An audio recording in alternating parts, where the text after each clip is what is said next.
Imagine living in a world where the threat of war looms large every day. These were the unsettling realities of the 1930s and 1940s.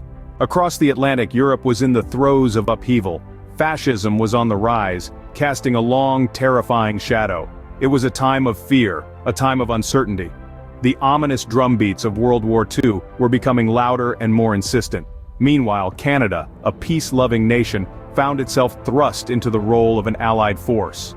The tranquility of their daily lives was replaced by an ever-present tension, mirroring the global atmosphere.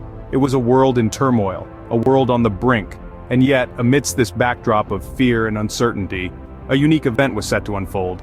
An event that would forever change the city of Winnipeg. This was the dawn of an unusual story, a story that would come to be known as If Day. On February 19, 1942, Winnipeg woke up to a very different reality. The city, nestled comfortably in the heart of Canada, was suddenly under siege, not by foreign invaders but by their own, local army volunteers who had traded their regular uniforms for those of German soldiers. It was an early morning like no other, as the dawn brought with it the eerie spectacle of If Day. This was no ordinary day. The city's officials, including the mayor, were taken captive in a staged takeover, a chillingly realistic enactment of what could happen if the Axis powers won the war. The city's mayor was arrested and the Union Jack at City Hall was lowered, replaced by the swastika. The radio stations fell silent, only to return with German programming and propaganda. The local newspaper, the Winnipeg Tribune, was seized, and a special edition was printed in German.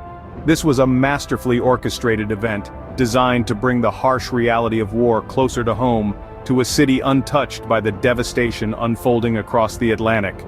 It was a wake-up call to the citizens of Winnipeg, a stark reminder of the dire consequences of complacency in the face of an escalating global conflict. The streets were filled with a palpable tension, a sobering reflection of the grim possibilities that lay ahead. By noon, the city of Winnipeg was under Nazi control. Life under occupation was designed to be as realistic as possible. The routine of the day was upended as the faux German invaders asserted their authority over the city of Winnipeg. This was not a typical day in February of 1942, but rather, a glimpse into a world that could have been. One of the most striking changes was the mock rationing of food.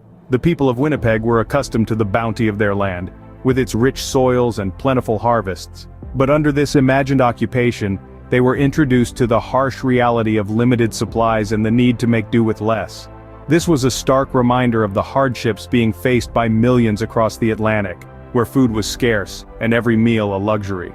Along with the rationing, the faux invaders spread propaganda, echoing the tactics used by actual occupying forces in Europe. Newspapers were seized, their front pages replaced with pro-German articles and messages. Radio broadcasts were interrupted, replaced with announcements in German, creating an atmosphere of confusion and fear. But the citizens of Winnipeg were not passive bystanders in this theatrical production. Staged resistance by locals played out in the city's streets, with freedom fighters battling against the invaders, a symbolic act of defiance against the real oppressors across the sea. This was not just about creating a spectacle, it was a call to action, a stark reminder of the need to support the war effort, to rally the citizens and remind them of the grim reality faced by those living under occupation in Europe. The day was filled with moments of tension, of fear, but also of resilience and camaraderie. The people of Winnipeg, though living in the safety of their Canadian homes, got a taste of the realities of war. They experienced the anxiety of uncertainty, the discomfort of scarcity, and the fear of oppression. And so, as the day wore on, the citizens of Winnipeg experienced a taste of life under occupation. But why go to such lengths to stage this elaborate event, you might ask? Well, the answer lies in the power of persuasion and the need for collective action during a time of global crisis.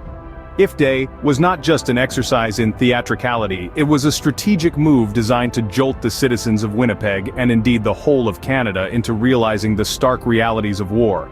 With the battlegrounds thousands of miles away, the war was, for many Canadians, an abstract concept, a distant thunder.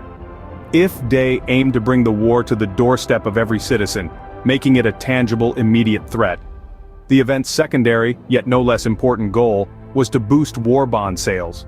War bonds were a critical source of funding for the war effort. Citizens were encouraged to buy these bonds, effectively lending money to the government, which would be repaid with interest after the war. However, sales were sluggish. IF Day was an attempt to give these sales a much-needed shot in the arm, and it worked. The event managed to raise a staggering sum for the time, over $3 million in a single day. This was a clear indication that IF Day had succeeded in galvanizing the people into supporting their government in the war effort. But IF Day was more than just a fundraising event. It was a stark reminder of the potential horrors that could befall any city, any country, in the throes of war.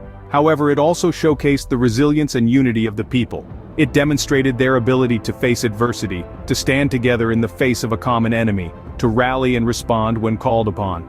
In the end, IF Day was a grim reminder of the horrors of war, but also a testament to the resilience and unity of the people in the face of adversity.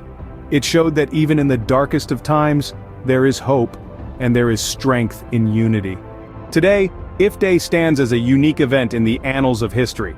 Its legacy is etched in the collective memory of Winnipeg, reminding us of the power of community and collective action.